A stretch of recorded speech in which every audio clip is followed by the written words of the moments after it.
இந்த காணொளிக்கு நான் வர்றது ரொம்ப காலத்துக்கு பிறகு இப்போ வரேன். நான் யாருக்கும் அறிகுறிலாம் தெரியாது.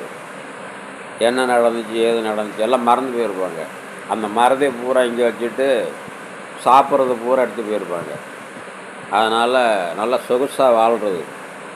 இப்போ அந்த வாழ்க்கை, சொகுசு வாழ்க்கை அவங்களுக்கு எப்படி இருக்குது, அந்த தரமட்டத்தினுடைய வாழ்க்கை எப்படி இருக்குது தான் நிரந்தரம் அப்படின்னு தரமட்டத்தில் வச்சுருக்காங்க. அதனால தான் ரொம்ப மேலே குடிக்க தண்ணி மேலே போகணும், கழுவுறதுக்கு தண்ணி கீழே வரணும். 2 வாய் தான், ஒன்று முகவாய், ஒன்று கீவாய். இப்போ கீவாயில் யுத்தம் நடக்குது. என்னன்னு கேட்டிங்கன்னா, கோவில் மருளாளி இருக்காங்களே அதுக்கு ஆள் எடுப்பாங்க. கிராமங்கள் கூடி ஊர் இது மாதிரி கெட்டு போய் கிடக்கு. இந்த கெட்டு போகிறதுனால நல்லா கவனிச்சிங்க, நெட்வொர்க்லாம் டான்டான்னு வரும். ஏன்னா இது மிகப்பெரிய ஒரு ரொம்ப வருஷத்துக்கு முன்னாடி நடந்தது. ஒருத்தர் இருந்தால் ஒருத்தர் இருக்க மாட்டான்.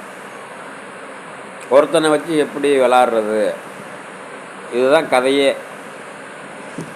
ஏன் தெரியுமா, இது இந்திய கண்டம் அப்படின்னு அடித்து நொறுக்குனா பார்த்தியா. அதனால் ஒருத்தனுக்கு மை பூசிடுறது. ஏய் நீ தான் இங்கே 2 பேர்த்தோடு இருக்கிய அப்படின்னு. கடைசியில் 2 பேர் இருப்பாங்க, அதில் நடுப்புற ஒருத்தன் தூக்கிட்டு இங்கிட்டு வச்சுருவாங்க. ஏன்னா ஒருத்தன் கதையில் 2 விளையாட்டு. அதனால தான் காஷ்மீரில் நடத்துகிறது. ஏன்னா ஆப்கானிஸ்தான் போகணும், அப்படியே போனால் மேலே போயிடலாம், போய்கிட்டே இருக்கலாம். எப்போ இந்தியா கண்டம் உடஞ்சதோ இது ஒரு கதை. முன்னாடியும் வேலை செய்யணும், பின்னாடியும் வேலை செய்யணும். எப்படி முடியும்? இப்போ வாயிலையும் சாப்பிடணும், கீழேயும் இருக்குல்ல, அதனால் கீழேயும் வேலை செய்யணும், மேலேயும் வேலை செய்யணும். இந்த 2 கதையில் என்ன பண்ணுவான், கம்பளத்தில் இருக்கான், நான் நாய்க்க வரேன் அப்படின்னு. நான் நடு சாமத்தில் வந்தேன், உடுக்க அடித்து சொன்னேன், கோடாங்கி நான் சரியாக இருக்கா வாக்கு அப்படின்னு கேட்பான்.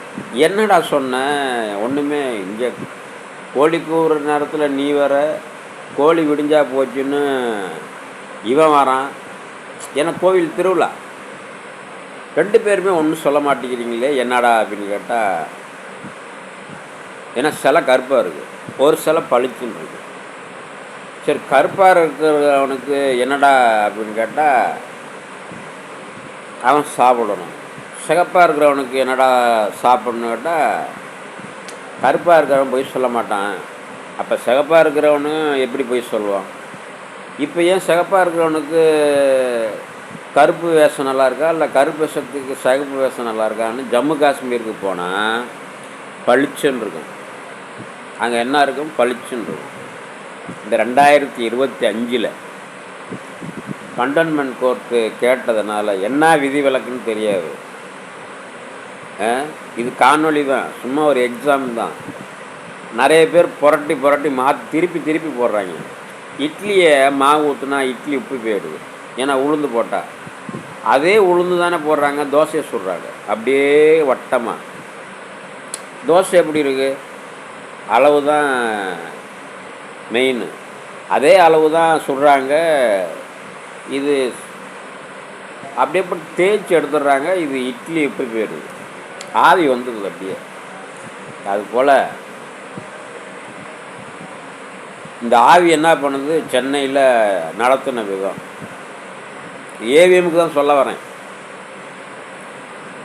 ஏவிஎம்மில் நடத்தின விதத்துக்கு இன்றைக்கி 10வது வருஷம். அதுக்கு முன்னே ஏவிஎம் நடத்தின விதம் 96லேருந்து 96 ஒரு எக்ஸாமுக்கு போய் அந்த எக்ஸாமை கண்டினியூ பண்ணல. இந்த எக்ஸாமுக்கு நீ இங்கே பண்ணக்கூடாது, ஆந்திராவுடைய சார்ந்தது மெட்ராஸ், நீ போயிடு மலையாளத்துக்கு அப்படின்னு. அங்கே போனால் நேரடி பார்வையில் சுரேஷ் கோபி இருக்கார், இன்றைக்கி டெப்டி சீஃப் மினிஸ்டராக இருக்கார், அன்னைக்கு அவர் தான் இருந்தார். எக்ஸாம் எழுதுறதுக்கு யார்? சுரேஷ் கோபி. நேராக திருவனந்தபுரத்தில் போய் நிற்கிறேன், ஒரு சர்ச்சு வாசலில். கரெக்டாக வராரு 10 மணிக்கு. இதுதான் வயல் அப்படின்னு. இது ஐஏஎஸ் அக்ரிகல்ச்சருடைய வேலை. இந்த வேலையை அன்னைக்கு பார்த்தேன் எக்ஸாமுக்கு. நீங்களாம் உருப்பிட மாட்டடா அப்படின்னாங்க.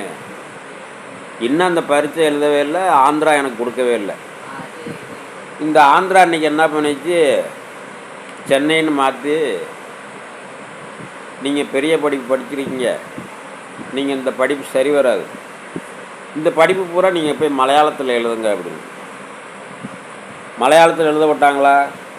ஏன்னா சுரேஷ் கோபி இன்றைக்கி டெப்டி சீஃப் மினிஸ்டர். அன்னைக்கு விட்டுருந்தாங்கன்னா, ஆந்திராவுக்கு விட்டுருந்தாங்கன்னா நான் என்னான்றதை பார்த்துருப்பேன். ஆந்திராவுக்கு விட்டுருந்தாங்கன்னா என்னான்றதை பார்த்துருப்பேன். அன்னைக்கு ஆந்திராவுக்கு விடல. அதனால் வந்த விவகாரம் இன்றைக்கி ஆந்திரா பிரதேசம் இன்றைக்கி என்ன பண்ணுது, வார்னிங் கொடுத்துருக்காங்க. வார்னிங் கொடுத்துருக்காங்க. ரொம்ப நாளாக ஒரே தலை அரிப்பு. ஏன்னா நமக்கு அந்த ஒய்எஸ்ஆர் இருக்கார்ல, ஜெகன்மோகன் ரெட்டி, அப்போ ஒய்எஸ்ஆர் ராஜசேகர் ரெட்டி வந்து வைசாக்கு போகணும். அப்போ வைசாக்கில் ஒரே கலவரம். வைசாக்கு போகணும், இந்த திருவனந்தபுரத்துக்கு போயிட்டு அங்கே போகணும். அப்போ அங்கே போயிட்டு இங்கே வரணும். இங்கே ரெண்டையும் கம்பேர் பண்ணி பார்க்கும்போது குஜராத்துக்கு போகணும் நரேந்திர மோடிக்கிட்ட. இன்றைக்கி பிரைம் மினிஸ்டரு, அன்னைக்கு சீஃப் மினிஸ்டரு. அதனால் எக்ஸாமுக்கு வந்து நமக்கு இந்த மாதிரி ஒரு பள்ளிக்கூடத்துலேருந்து வந்து ரோடாக சுற்றினேன்.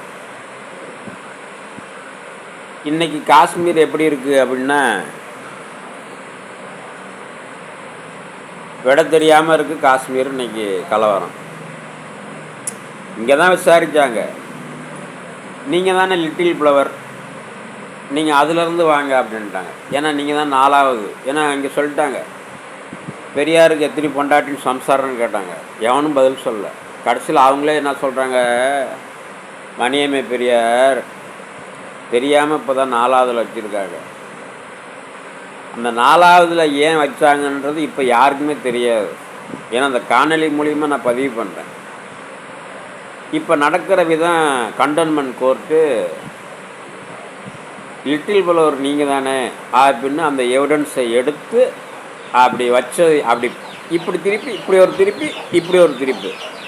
ஏன்னா அந்த வடிவேல் சொல்ல அப்படி தெரியுமா, படப்படன்னு அப்படின்னு பல வகையான சரக்கை ஊற்றி அந்த தோசையை எடுத்துடுவா அப்படிம்பாங்க. அது போல் இன்றைக்கி அந்த தோசை என்ன பண்ணுது அப்படின்னு கேட்டிங்கன்னா, வில்லியம்ஸுக்கு இல்லை எடுத்து அந்த வில்லியம்ஸு கதையில் என்ன பண்ணுறாங்க, இன்றைக்கி நீங்கள் தான் 4வதுன்ற ஒரு சார அம்சத்துக்கு அந்த கோர்ட்டு வழக்குக்கு இன்றைக்கி ஜம்மு காஷ்மீரில் இன்றைக்கி அளவீடு தெரியல. ஏன்னா பளிச்சுன்னு தான் இருக்குது. கேட்பாங்க என்ன சிகப்பா கருப்பா அப்படின்னு. லிட்டில் ஃப்ளவருக்கு தெரியாது. லிட்டில் ஃப்ளவருக்கு போனால் தானே தெரியும். அதனால் லிட்டில் ஃப்ளவர் என்ன செய்வாங்க, நல்ல எவிடன்ஸ் அப்படின்ட்டு அவங்க இன்றைக்கி புரட்டுறதுனால, 2025 புரட்டுறதுனால. ஏன்னா 94 கேட்கணும், எவிடன்ஸு உருப்படியாக இருக்காது. இந்த காணொலிக்கு எப்போயுமே எவிடன்ஸ் இருக்காது, எல்லாம் பேட்ச் ஒர்க்காக தான் இருக்கும். அதனால தான் கட்டிங்கில் எடிட்டிங்கில் மாற்றிடுவாங்க. எங்கே ஜாயின் இருக்குது அங்கே நுழைச்சி விட்ருவாங்க. அப்போ படம் கரெக்டாக ஓடிக்கிட்டே இருக்கும். ப்ளே பண்ணாங்கன்னு வச்சிங்களேன், படம் நல்லா இருக்கே அப்படின்னு 100 days படம் அப்படின்னு சில்வர் ஜூபிலியில் அவார்டெலாம் வாங்கியிருக்காங்க. நிறைய அவார்டு வாங்கியிருக்காங்க. பெரிய நடிகர். அப்படியாப்பட்ட நடிகருக்கு இன்றைக்கி சங்கத்தில் இடம் இல்லை, கட்டடமே கிடையாது. அந்த கட்டடத்திற்கும் எனக்கும் உள்ளே போகிறதுக்கும் வாய்ப்பு இல்லை. அதனால தான் மணியம்மை பெரியார் சொல்கிறாங்க, 4வதில் இப்போ தான் வச்சுருக்காங்க அப்படின்னாங்க. சரி அப்படியா அப்படின்ட்டு இப்போ பெரட்டுனா இங்கிட்ட ஒரு புரட்டு, இங்கிட்ட ஒரு புரட்டில் இன்றைக்கி ஜம்மு காஷ்மீர். அங்கிட்டிருந்து இங்கிட்டு வரக்கூடாதரா, இங்கிட்டிருந்து அங்கிட்டு போகக்கூடாதரா. டெல்லியிலேருந்து அங்கிட்டு போகக்கூடாது, பாகிஸ்தான்லேருந்து இங்கிட்டு வரக்கூடாது. அப்போ ஜம்மு காஷ்மீரில் ஆளுக்கு டெல்லி ஜம்மு எடுத்துக்க, காஷ்மீர் பாகிஸ்தான் எடுத்துக்க. இது இந்திரா காந்தி பீரியடில் இன்றைக்கி லிட்டில் ஃப்ளோரில் கேட்டால் முடியுமா? அதனால் நல்ல வேலை இந்திய கண்டத்துக்கு இப்போ புரட்டல. ஏன்னா அப்பயே புரட்டினாங்க, என்னடான்னு கேள்வி கேட்டாங்க. அதான் அயோத்தியில் போட்டு உடைச்சாங்க. இப்போ அயோத்திக்கு எப்படா போகிறதுன்னு இப்போ சபரிமலைக்கு போனோம்னா மூடிடுறாங்க. ஆந்திரா பிரதேசம் போலீஸ் வார்னிங் அப்படின்னு. சரின்ட்டு மெட்ராஸை தாண்டணுமே. ஏன்னா மாவட்ட கலெக்டர் என்ன சொல்லுவார், ஐஏஎஸ். அதனால் வருண்குமார் டிஏஜி ஆஃபீஸர் என்ன பண்ணுவாங்க, அழைச்சிட்டு வந்திருக்காங்க.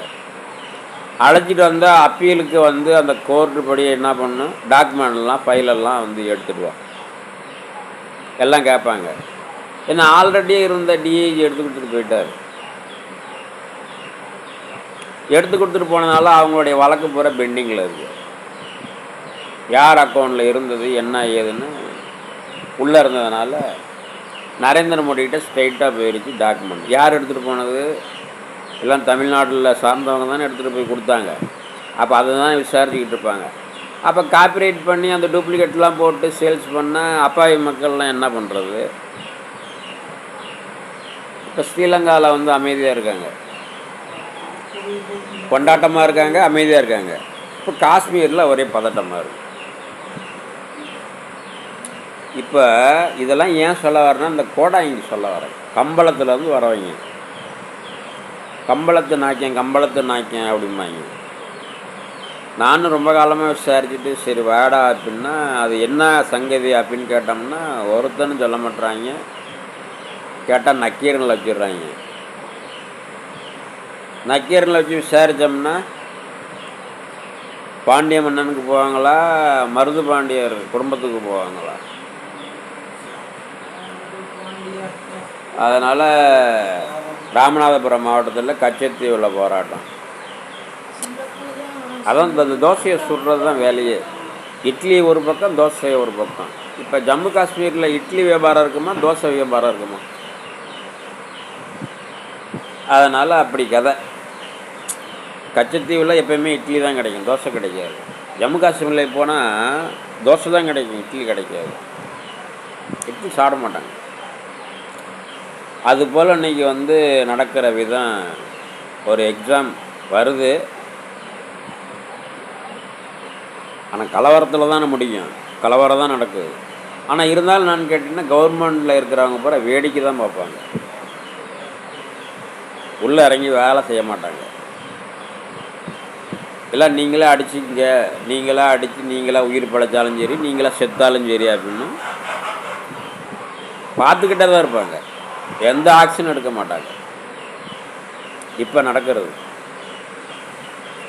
மேற்கொண்டு காணொளிக்கு நான் வரேன்.